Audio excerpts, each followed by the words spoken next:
प्रस्तुत है कहानी शिकंजी का स्वाद। एक प्रोफेसर क्लास ले रहे थे। क्लास के सभी छात्र बड़ी ही रुचि से उनके लेक्चर को सुन रहे थे। उनके पूछे गए सवालों के जवाब दे रहे थे। लेकिन उन छात्रों के बीच कक्षा में एक छात्र ऐसा भी था जो चुपचाप और गुमसुम बैठा हुआ था। प्रोफेसर ने पहले दिन उस छात्र को नोटिस कर लिया, लेकिन कुछ नहीं बोले। लेकिन जब 4-5 दिन तक ऐसा ही चला तो उन्होंने उस छात्र को क्लास के बाद अपने केबिन में बुलाया और पूछा, तुम हर समय उदास रहते हो, क्लास में अकेले और चुपचाप बैठे रहते हो, लेक्चर पर भी ध्यान नहीं देते, क्या बात है, कुछ परेशानी है क्या?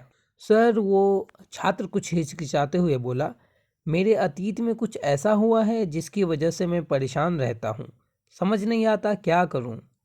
प्रोफेसर भले व्यक्ति थे। उन्होंने उस छात्र को शाम को अपने घर पे बुलाया। शाम को जब छात्र प्रोफेसर के घर पहुंचा तो प्रोफेसर ने उसे अंदर बुलाकर बैठाया। फिर स्वयं किचन में चले गए और शिकंजी बनाने लगे। उन्होंने जानबूझकर शिकंजी में ज़्यादा नमक डाल दिया। फिर किचन से आकर शिकंजी का गिलास छात्र को देकर कहा, ये लो शिकंजी पियो। छात्र ने गिलास हाथ में लेकर जैसे ही एक घूंट लिया, अधिक नमक के स्वाद के कारण उसका मुंह अजीब सा बन गया। यह देख प्रोफेसर ने पूछा, क्या हुआ, शिकंजी पसंद नहीं आई?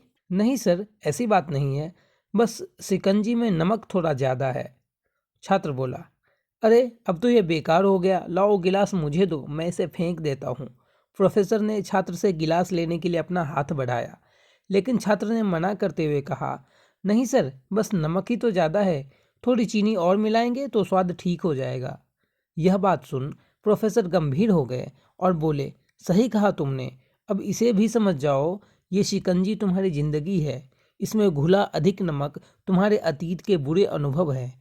जैसे नमक को शिकंजी से बाहर नहीं निकाल सकते, वैसे ही उन बुरे अनुभवों को भी जीवन से अलग नहीं कर सकते। वे बुरे अनुभव भी जीवन का हिस्सा ही है। लेकिन जिस तरह हम चीनी घोलकर शिकंजी का स्वाद बदल सकते हैं, वैसे ही बुरे अनुभवों को भूलने के लिए जीवन में मिठास को घोलनी पड़ेगी। इसलिए मैं चाहता हूँ कि तुम अब अपने जीवन में मिठास घोलो। प्रोफेसर की बात छात्र समझ गया और उसने निश्चय किया कि अब वह बीती बातों से परेशान नहीं होगा।